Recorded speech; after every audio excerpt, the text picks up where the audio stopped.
This is Gina Compton Gardener. We're out here in my backyard orchard, and this is the time to start pruning and fertilizing your trees to get them ready for this season, this growing season. I started mine about a week or two ago. I started pruning, and a couple days ago I did my fertilizer. But you can see this right here is my fig trees that are not bushing out yet. The black mission at the top here. But you can see my graft down here from my panache is already starting to peek out. Over here we have, you see how it's starting to come out already, so definitely want to get that fertilizer in.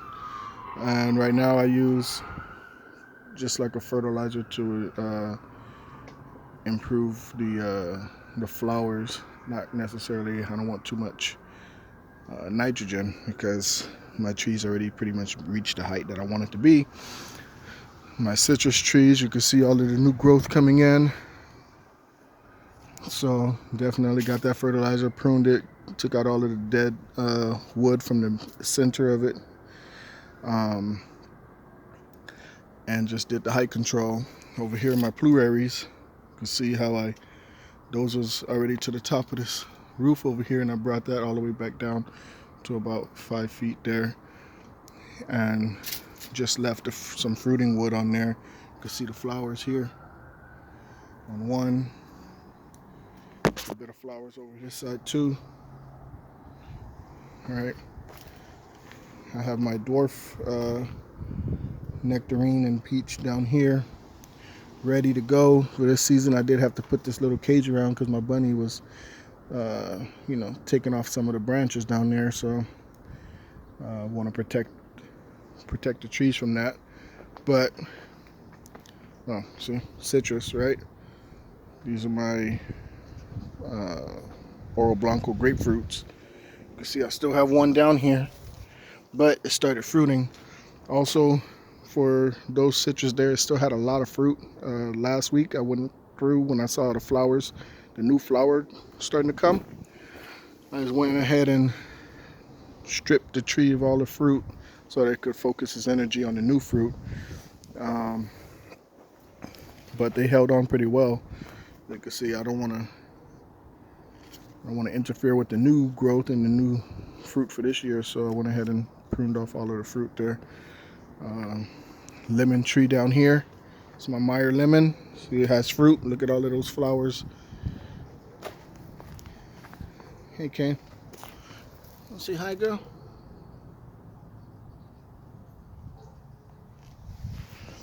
So, look at all these flowers that's going here, with the fruit already down there as well. Pan over here. You see, these are let me move back so you can see the whole view.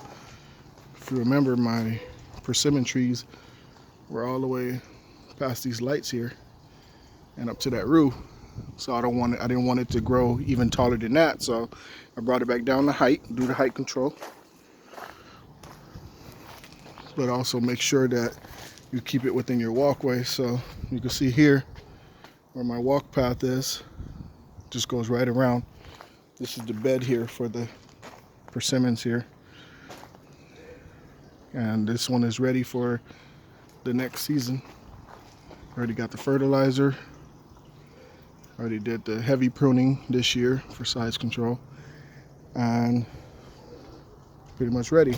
My persimmons, sorry, not persimmons, my pomegranate. You can see it's starting to flush out.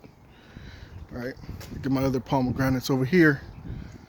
These ones again were all the way to the top of the roof there. So I brought that back down to that height. Reduced it almost half. But you can see it's pushing out that new growth as well. So usually I strip the old leaves because in my area I don't get that many chill hours, so it wasn't these trees never really went dormant. They always had leaves. You can see the leaves still on there. So last year I stripped them off, but this year because it had got so much bigger, I was kind of waiting for the leaves to fall off, and it didn't. So I stripped a few, pruned it, and the following week it started pushing out new growth. So I did it just in time.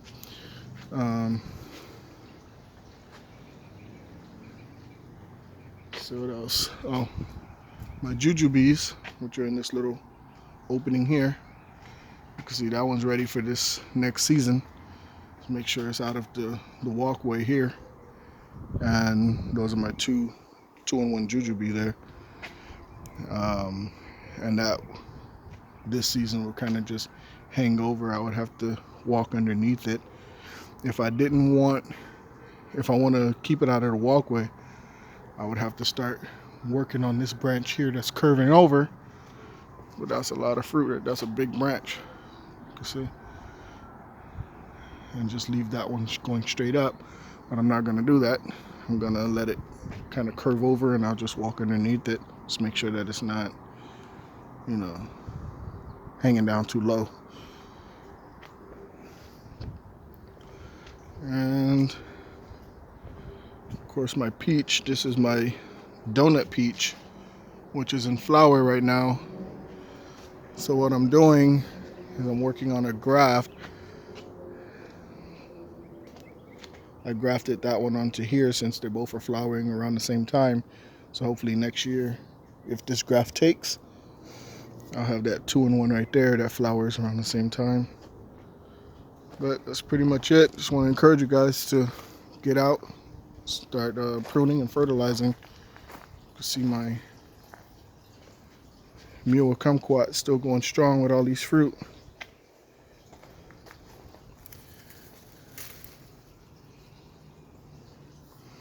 And then here's my cherimoya, which should be putting on some new growth any minute. The tree looks horrible around January in my area because the old leaves start drying up a little bit. But then it pushes out the new growth and it's all green again. So nothing wrong with the tree. It's not sick. I do need to bring it back down actually because I can't reach anything up there. It's just going to fall, split open. So I'm going to bring that back actually maybe today or tomorrow.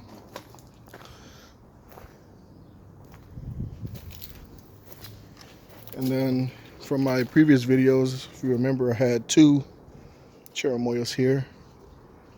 It's a bit of controversy on what the second one was, but because they were so similar in taste and quality, I went ahead and removed it. But I also put a seedling that I brought back from Belize, where my people from. I brought a seed, planted it in a pot. That did good. Then I brought a soursop from a nursery locally, and I grafted the soursop onto the cherimoya. You can see it right here. So this one here is the soursop, and this one's the cherimoya. So that's my experiment right here that I'm working on. And I put that in the ground. We'll see what happens. They're doing pretty good right now, both of them. They're doing pretty good, so I'm gonna leave that at that. Y'all take care. Have a good one. And I'll see you on the next one.